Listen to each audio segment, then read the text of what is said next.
ಸವಿ ಸೌರಭ ಅಡುಗೆ ಮನೆಗೆ ನಿಮ್ಮೆಲ್ಲರಿಗೂ ಸ್ವಾಗತ. ನಾನಿವತ್ತು chicken white creamy pepper chicken ಮಾಡ್ತಾಯಿದ್ದೀನಿ. ನೋಡಿ,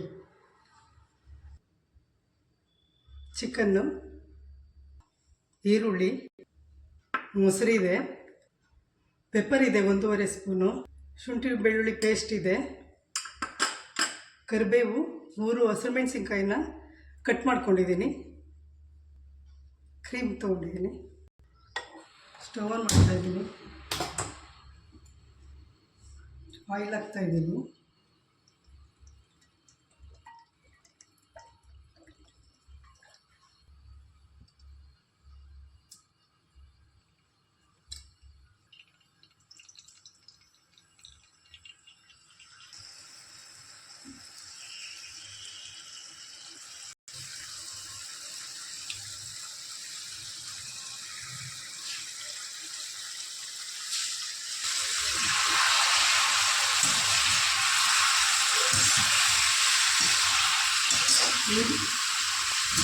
ಈ ರೀತಿ ಫ್ರೈ ಮಾಡಿ ಎಣ್ಣೆಯಲ್ಲಿ ತೆಗೆದಿಟ್ಕೋಬೇಕು.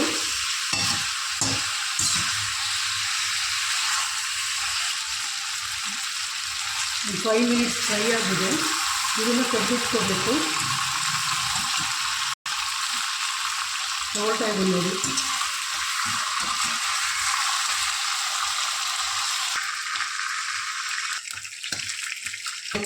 ಈಗ ಚಕ್ಕೆ, ಲವಂಗ 2 ಹಾಕಿದ್ದೀನಿ, ಚಕ್ಕೆ ಹಾಕಿದ್ದೀನಿ, ಈರುಳ್ಳಿ ಹಾಕಿದ್ದೀನಿ, ಆಯಿಲಲ್ಲಿ ಫ್ರೈ ಮಾಡಬೇಕು. ಈ ಥರ ಕರಿಬೇವು, ಗ್ರೀನ್ ಚಿಲ್ಲೀಸ್ 3 ಇದೆ,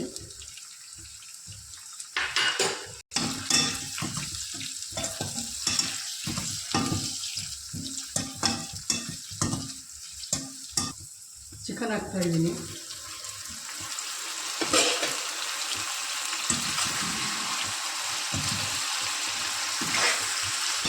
ತುಂಬ ರುಚಿಯಾಗಿರುತ್ತೆ. ನೀವು ಈ ಸಾರಿ ಮಾಡಿ ನೋಡಿ.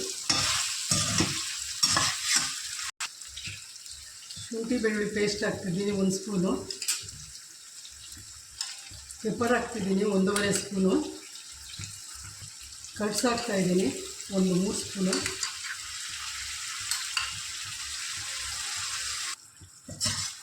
ಇಷ್ಟನ್ನು ಹಾಕಿ ಮಿಕ್ಸಪ್ ಮಾಡಬೇಕು. ಹೆಚ್ಚು ಇಂಗ್ರೀಡಿಯೆಂಟ್ಸ್ ಬೇಕಾಗಲ್ಲ, ಇಷ್ಟೇ ಸಾಕು. ವೈಟು ಕ್ರೀಮಿ ಪೆಪ್ಪರ್ ಗ್ರೇವಿ ಚಪಾತಿಗೆಲ್ಲ ತುಂಬ ಚೆನ್ನಾಗಿರುತ್ತೆ, ಪೂರಿಗೆ ಚೆನ್ನಾಗಿರುತ್ತೆ, ಸೈಡ್ಗೂ ತಿನ್ಬೋದು. ಕ್ರೀಮ್ ಹಾಕ್ತಾಯಿದ್ದೀನಿ ನೋಡಿ, ಮನೆಯಲ್ಲೇ ಮಾಡ್ಕೊಂಡಿರೋದು. ಸಾಕು, 3 ಸ್ಪೂನ್ ಸಾಕು. ಸ್ವಲ್ಪ ಸಾಲ್ಟ್ ಹಾಕ್ತಾಯಿದ್ದೀನಿ,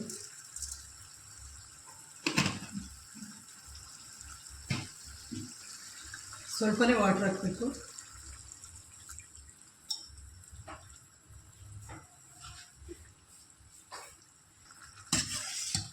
ಮಿಕ್ಸಪ್ ಮಾಡಿ ಲಿಡ್ ಕ್ಲೋಸ್ ಮಾಡ್ತೀನಿ.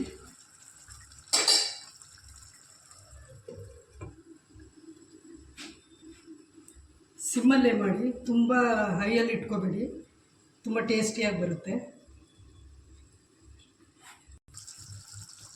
ರೆಡಿಯಾಗಿದೆ.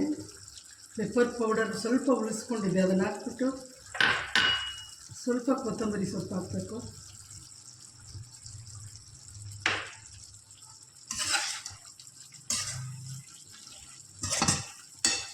ರೆಡಿ ಇದೆ ನೋಡಿ, ಎಷ್ಟು ಚೆನ್ನಾಗಿ ಬಂದಿದೆ. ನಾನು ಆಲ್ರೆಡಿ 1-2 ಸಾರಿ ಮಾಡಿದ್ದೀನಿ, ಚೆನ್ನಾಗಿ ಬಂದಿದೆ. ಅದಕ್ಕೋಸ್ಕರ ನಾನು ಮಾಡಿ ತೋರಿಸ್ತಾ ಇದ್ದೀನಿ. ಹೇಗಿದೆ ಅಂತ ತಿಳಿಸಿ ಕಮೆಂಟ್ ಬಾಕ್ಸ್ ಸೆಕ್ಷನಲ್ಲಿ ಹಾಕಿ. ನೋಡಿ, ಚಿಕನ್ ವೈಟ್ ಗ್ರೇವಿ ರೆಡಿಯಾಗಿದೆ. ಪೆಪ್ಪರ್ ಇದು ಗ್ರೇವಿ ಇದು. ಮತ್ತು ಲೈಕ್ ಮಾಡಿ, ಶೇರ್ ಮಾಡಿ, ಸಬ್ಸ್ಕ್ರೈಬ್ ಮಾಡಿ. Thank you for watching.